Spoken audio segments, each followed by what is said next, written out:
लालू रांक जो लाल लाडाणो करे वियो। हर अख आली हर दिल गमगीन।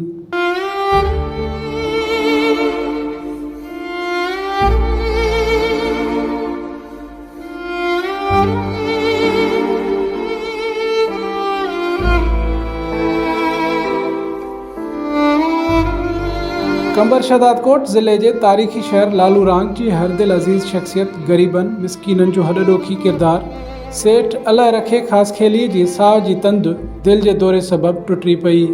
सादी तबियत ऐं फ़क़ीराणे मिज़ाज जे मालिक सेठ अल्लाह रखियो ख़ासि खेलीअ खे 22 मई आचर जे ॾींहुं ओचितो दिल जो दौरो पियो, जेको फ़ानी जहान मां संदसि हमेशह लाइ हुन पार उसण जो सबबु बणिजी वियो।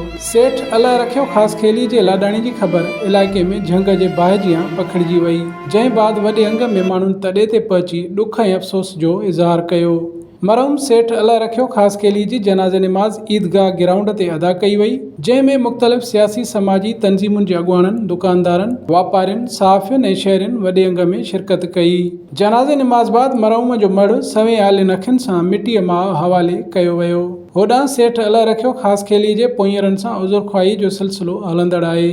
मरहूम जे तॾे ते PPMPA बुरहान खान चांडियो, रियाज़ुद्दीन अबड़ो, मोहम्मद सिद्दीक़ पेचूहो, अब्दुल वहाब तुन्यो, सरताज अमन तुन्यो, सहाफ़ियुनि कामरान तुन्यो, मोहरम चांडियो, ज़ुबैर अमन तुन्यो, मुमताज़ तुन्यो, निमतुल्लाह तुन्यो, उस्ताद इरशाद तुन्यो, अब्दुल कुद्दूस वाओचो, मुजीब टोटाणी ऐं ॿियनि मरहूम जे पुटनि PP अॻवान बाबू सिद्दीक़ ख़ासि खेली, जहांगीर ख़ासि खेली ऐं संदसि नाठी सेठ बख्शल ख़ान ख़ासि खेलीअ सां ताज़ियत कई।